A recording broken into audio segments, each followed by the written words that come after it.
अस्सलाम वालेकुम स्टूडेंट्स, मैं हारिस सुहेल। उम्मीद करता हूँ आप सब खैरियत से होंगे। आज हम स्टार्ट करते हैं क्लास 9 एक्सरसाइज 2.5 स्टार्ट करने से पहले हम देखते हैं हमने चैप्टर 2 में जो इंट्रोडक्शन है पढ़ा था वो था real numbers and complex numbers. तो रियल नंबर पे हमने डिस्कशन की थी कि what is meant by real numbers क्या होते हैं, रैशनल नंबर, इरैशनल नंबर। अब हम आते हैं कॉम्प्लेक्स नंबर पे। तो आज का हमारा टॉपिक है कॉम्प्लेक्स नंबर।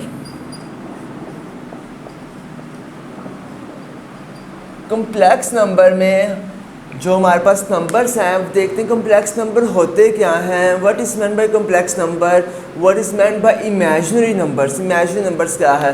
कॉम्प्लेक्स नंबर जो हमारे पास आ जाते हैं कि a plus b iota, a plus b इसे कहते हैं, ये जो हमारे पास आई आ रहा है इसे आयोटा कहते हैं। अब a और b देखते हैं, a और b हमारे पास रियल नंबर्स हैं, a और b हमारे पास रियल नंबर्स हैं, और जो आयोटा है ये हमारे पास इमेजिनरी नंबर आ रहा है। इमेजिनरी नंबर हमारे पास ये क्या होता है? तो आयोटा जो हमारे पास होता है इसकी वैल्यू होती है -1, अंडर रूट -1। जो हमारे पास अंडर रूट स्क्वायर रूट के अंदर कोई वैल्यू नेगेटिव में आ जाए, जो वैल्यू नेगेटिव के अंदर आ जाए तो हम उसे कहते हैं वो इमेजिनरी के अंदर हो गया, उसे हम इमेजिनरी में लिखते हैं, और वो इमेजिनरी से मुराद क्या है? वो आयोटा की फॉर्म में लिखा जाएगा। तो आयोटा की वैल्यू आपको पता चल गई, iota is equal to -1 and iota square equal to under root -1 का square which is equal to -1। Iota square equal to -1। तो यहाँ से हमें आयोटा की वैल्यू और आयोटा स्क्वायर की वैल्यू पता चल गई है। जब हम देखेंगे what is meant by complex number, तो कॉम्बिनेशन हमारे पास रियल नंबर और इमेजिनरी नंबर्स का आ जाएगा कि हमारे पास a plus b iota real number के साथ इमेजिनरी नंबर भी इंक्लूड हो जाए, हम उसे कहते हैं वो क्या है? कॉम्प्लेक्स नंबर्स हैं। अब हम इसे सॉल्व करने पे आते हैं कि हम इसे सॉल्व किस तरह से करते हैं कॉम्प्लेक्स नंबर को, आयोटा वाली वैल्यू को। आयोटा वाली वैल्यू हमारे पास एक्सरसाइज 2.5 क्वेश्चन नंबर 1 स्टार्ट करते हैं। Question number 1 part first part iota 7। जब भी हमारे पास आयोटा की वैल्यू जो भी वैल्यू आती है आयोटा 7 है, तो हमने उसकी सबसे पहले तो देखनी है उसकी पावर क्या है। उसकी पावर इवन में आ रही है जो ऑड में आ रही है। तो अगर तो हमारे पास ऑड वैल्यू आ रही है तो हमने उसे चेंज करना है इवन के अंदर। इवन मींस जो 2 पे डिवाइड हो रहे हों, जैसे 6 and iota 1। Basis same power add होकर हमारे पास आयोटा 7 ही आएगा, लेकिन हमने उसे इवन के ना चेंज कर दिया ताकि हम उसे सिंप्लीफाई करवा सकें। तो अब आयोटा जो है ये वाली वैल्यू ये तो सेम एज इट इज़ ही रहेगी, आयोटा की value same as it is ही रहेगी। यहाँ पे आयोटा 6 है, iota 6 means iota square and अब 2 हमने बाहर ले लिया, अंदर ले लिया, तो हमारे पास जो होल पावर हो जाएगी वो हो जाएगी 3, 2 3 6। अब हमने 2 जब लिया, जो बाहर जो भी होगा इट्स मीन वो 2 से डिवाइड होकर हम उसे लिखेंगे, उसे हाफ करके लिखेंगे। तो आयोटा क्यूब, आयोटा स्क्वायर की वैल्यू हमने फाइंड की थी। आयोटा स्क्वायर की वैल्यू क्या है? -1 क्यूब आयोटा, -1 का क्यूब, -1 मल्टीप्लाई -1 मल्टीप्लाई -1। अब अगर हमारे पास पावर इवन या ऑड आ जाए, अगर तो हमारे पास इवन आ जाता है, जो माइनस का साइन था वो चेंज हो जाएगा प्लस में। अगर जो हमारे पास पावर इवन के अंदर आ जाती है, जो -1 था वो चेंज हो जाएगा +1 में। अगर तो हमारे पास ऑड रहता है तो माइनस जो है वो माइनस में ही रहेगा। तो यहाँ पे हम लिखेंगे -1 iota plus minus minus iota 1 iota. तो हमारे पास जो सिंप्लीफाई किया आयोटा 7 को वो हमारे पास आ गया आयोटा, यानी कि आयोटा 7 की वैल्यू को हमने स्मॉलेस्ट पावर के अंदर लेके आए हैं। तो स्मॉलेस्ट पावर जो हमारे पास माइनस आयोटा की वैल्यू आ रही है, ये हमारे पास प्रूव हो गया। सेकंड पार्ट है हमारे पास इसका आयोटा 50। तो सबसे पहले तो हमें यही चेक करना है कि यहाँ पे जो है जो पावर आ रही है वो इवन है या ऑड आ रहा है। इवन पावर इवन में या ऑड में आयोटा तो ये 50 जो है वो इवन वैल्यू है, तो इवन इट्स मीन ये चेंज नहीं होगा, ये ऑलरेडी इवन के अंदर आ रहा है। तो इवन में तो 50, अब 50 का हमने आयोटा स्क्वायर के अंदर लिखना है, आयोटा स्क्वायर एंड 25 जो भी इसकी वैल्यू होगी उसे हाफ, आयोटा की वैल्यू -125। अब यहाँ पे चेक करें जो -1 की पावर है 25 इवन में आ रहा है या ऑड में आ रहा है, तो ये हमारे पास ऑड है। इट्स मीन जो साइन है वो चेंज नहीं होंगे, -1 इज़ द आंसर। तो इसका जो सोल्यूशन सेट है, जो इसका आंसर आ रहा है वो -1 है, मीन्स आयोटा 50 इक्वल टू -1। अब हम इसका फिफ्थ पार्ट कर लेते हैं। Fifth part minus iota whole value -5, whole value है -5। तो सबसे पहले तो हम ये होल पावर जो है वो ओपन करते हैं, माइनस का साइन आ रहा है, माइनस का साइन इट्स मीन जो माइनस साइन है और जो बाहर होल पावर है वो हमारे पास ओड है, इट्स मीन साइन जो है वो चेंज नहीं होगा as it is iota 5, iota 5। अब हमारे पास आयोटा 5 है, इससे सिंप्लीफाई करवाएंगे, minus iota 4 dot iota, minus iota square का square dot iota, minus -1 square iota, -1 का स्क्वायर मीन्स इवन पावर आ रही है तो ये साइन चेंज हो जाएगा प्लस में, प्लस माइनस माइनस आयोटा, तो ये हमारे पास -5 की वैल्यू। या हमारे पास जो है यहाँ तक जो क्वेश्चन नंबर 1 है वो कंप्लीट हो गया है। इसके रिमेनिंग पार्ट्स भी सेम एज इट इज़ ही होंगे। फर्स्ट हम जो पावर्स हैं अगर वो इवन में नहीं है तो हम इवन में उसे चेंज करेंगे, चेंज करने के बाद हम उसको हाफ करेंगे, मींस उसकी 2 का मल्टीपल्स में लेके आएंगे, मल्टीपल्स में लेके जाने के बाद हमें आयोटा स्क्वायर की वैल्यू लगा देंगे, दैन उसे सिंप्लीफाई कर लेंगे। अब हम आते हैं question number 2, right conjugate of following numbers, conjugate. तो अब हम टॉपिक हमारा है कॉन्जुगेट।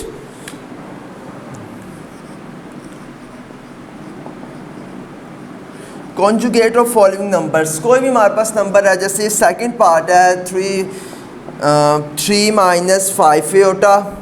तो पहले तो हम कॉन्जुगेट समझते हैं a + b आयोटा, इसका लेना है हमने कॉन्जुगेट। तो कॉन्जुगेट जब लेंगे तो ऊपर एक आती है बार, अब जब बार आएगी तो इट्स मीन हम इसका कॉन्जुगेट लेने लगे हैं, और कॉन्जुगेट का मतलब ये है जो हमारे पास इमेजिनरी पार्ट है ये रियल पार्ट, ये इमेजिनरी पार्ट।